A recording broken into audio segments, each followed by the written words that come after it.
ಕೇಂದ್ರದ ಸಾರಿಗೆ ಸಚಿವರಾಗಿರುವಂತಹ ನಿತಿನ್ ಗಡ್ಕರಿ ಅವರು ಜನವರಿ ತಿಂಗಳಲ್ಲಿ 2025 ಇದೇ ವರ್ಷದ ಜನವರಿ ತಿಂಗಳಲ್ಲಿ ಆ, ನಗದು ರಹಿತ ಅಪಘಾತದಲ್ಲಿ ಗಾಯಾಳುಗಳಾದಂತಹ ವ್ಯಕ್ತಿಗಳಿಗೆ ನಗದು ರಹಿತ ಚಿಕಿತ್ಸೆಗೆ ಅನುಕೂಲ ಆಗುವಂಥ ರೀತಿಯಲ್ಲಿ ಒಂದು ಆದೇಶನ ಕೊಡುವಂಥ ಕೆಲಸ ಮಾಡ್ತೀವಿ ಅನ್ನೋ ರೀತಿಯಲ್ಲಿ ಸ್ಟೇಟ್ಮೆಂಟ್ನ ಕೊಟ್ಟಿದ್ರು. ಹೆಚ್ಚು ಕಡಿಮೆ 1.5 ಲಕ್ಷ ರೂಪಾಯಿಯಷ್ಟು ಕೂಡ ಫ್ರೀ ಮೆಡಿಕಲ್ ಚಿಕಿತ್ಸೆಗೆ ಅನುಕೂಲ ಆಗುವಂಥ ರೀತಿಯ ಒಂದು ವ್ಯವಸ್ಥೆ. ಅದು ನಿನ್ನೆ 6ನೇ ತಾರೀಕು, ನಿನ್ನೆ 6 ಮೇ 2025 ನಿನ್ನೆ ಅದನ್ನು ಕಾರ್ಯರೂಪಕ್ಕೆ ತರುವಂಥ ಕೆಲಸನ ನಿತಿನ್ ಗಡ್ಕರಿ ಅವರು ಮಾಡಿದ್ದಾರೆ. ಅದರಿಂದ ಏನೆಲ್ಲ ಉಪಯೋಗಗಳಿದಾವೆ ಅಂದರೆ,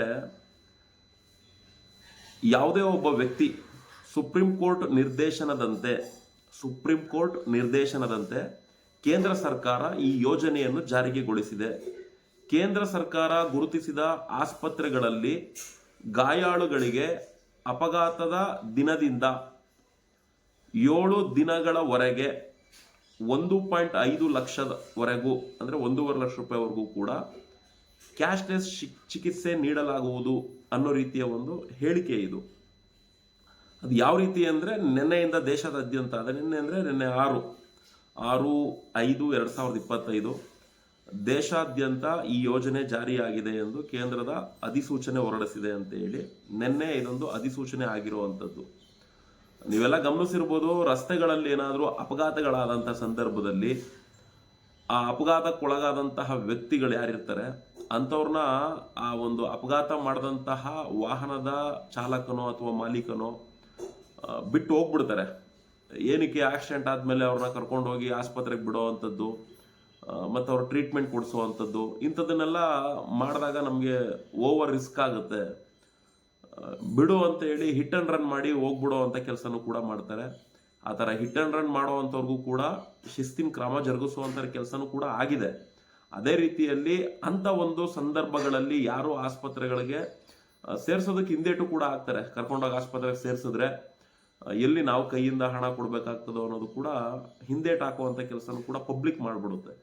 ಹಂಗಾಗಿ ಎಲ್ಲರಿಗೂ ಕೂಡ, ಪ್ರತಿಯೊಬ್ಬ ನಾಗರಿಕನಿಗೂ ಕೂಡ ಇದು ಅನುಕೂಲ ಆಗುವಂಥ ರೀತಿಯಲ್ಲಿ ಆಗಬೇಕು ಅಂತೇಳಿ ಈ ಒಂದು ಯೋಜನೆನ ಜಾರಿಗೆ ತಂದಿರುವಂಥದ್ದು. ಯಾವುದೇ ಒಬ್ಬ ವ್ಯಕ್ತಿ ರಸ್ತೆಗಳಲ್ಲಿ ಅಪಘಾತ ಆಗಿ ಗಾಯಾಳು ಆದಂಥ ಸಂದರ್ಭದಲ್ಲಿ ಅವ್ರನ್ನ ಆಸ್ಪತ್ರೆಗಳಿಗೆ ರವಾನೆ ಮಾಡಿದ್ರೆ 1.5 ಲಕ್ಷದಷ್ಟು ಕೂಡ ಅವರಿಗೆ ಉಚಿತ ಚಿಕಿತ್ಸೆ ಕೊಡಿಸುವಂಥ ಒಂದು ವ್ಯವಸ್ಥೆ ಆಗಿದೆ. ಅದು ಇಲ್ಲಿ ಅವರು ಕೊಟ್ಟಿರುವಂಥ ಸ್ಟೇಟ್ಮೆಂಟ್ ಏನಿದೆ ಅಂದರೆ, ಕೆಲವು ಆಯ್ದ ಆಸ್ಪತ್ರೆಗಳು ಅಂತ ಇದೆ, ಅಂದರೆ ಅವ್ರು ಆಯ್ಕೆ ಮಾಡಿರುವಂತಹ ಆಸ್ಪತ್ರೆಗಳಲ್ಲಿ ಅನ್ನೋ ರೀತಿಲಿ ಇದೆ. ಆ ಆಯ್ಕೆ ಮಾಡಿರುವಂಥ ಆಸ್ಪತ್ರೆಗಳ ಪಟ್ಟಿ ಎಲ್ಲೂ ಪ್ರಕಟಣೆ ಇನ್ನೂ ಗೊಂಡಿಲ್ಲ. ಆ ರೀತಿಲಿ ಏನಾದರೂ ಆಸ್ಪತ್ರೆಗಳ ಪಟ್ಟಿ ಪ್ರಕಟಣೆಗೊಂಡಿದ್ರೆ ಖಂಡಿತ ಮತ್ತೆ ನನ್ನ ಯೂಟ್ಯೂಬ್ನಲ್ಲಿ ಈ ಒಂದು ಮಾಹಿತಿನ ತಿಳಿಸುವಂಥ ಪ್ರಯತ್ನನ ಮಾಡೇ ಮಾಡ್ತೀನಿ. ಯೂಟ್ಯೂಬ್ ವಾಚ್ ಮಾಡಿದ್ದಾರೆ, ಆ ರೀತಿಯ ಒಂದು ಪಟ್ಟಿಗಳು ದೊರಕುತ್ತು ಅಂದರೆ ಖಂಡಿತ ಅದನ್ನು ತಿಳಿಸುವಂಥ ಕೆಲಸ ಮಾಡ್ತೀನಿ.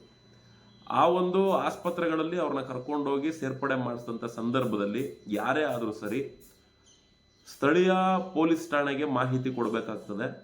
ಮತ್ತು ಆಸ್ಪತ್ರೆಯವರು ಕೂಡ ಮಾಹಿತಿ ಕೊಟ್ಟೇ ಕೊಡ್ತಾರೆ.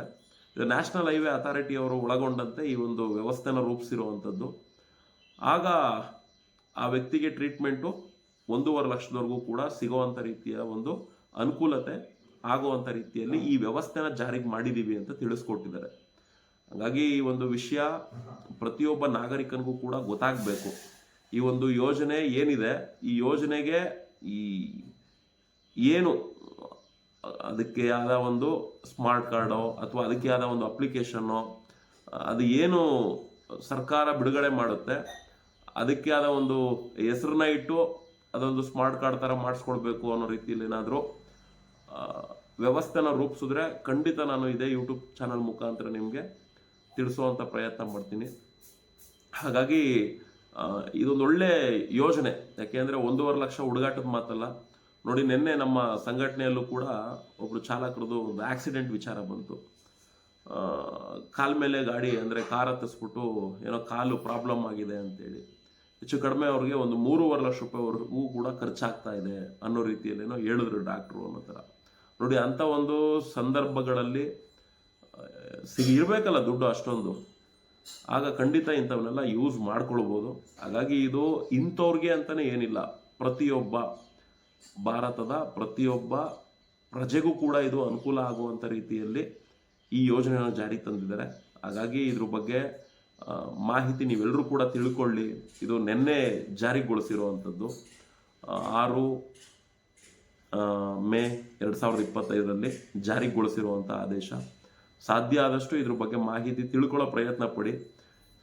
ಈ ಯೋಜನೆಗೆ ಏನು ಅಂಶಗಳಿರ್ತವೆ ಮತ್ತು ಇದ್ರದ್ದು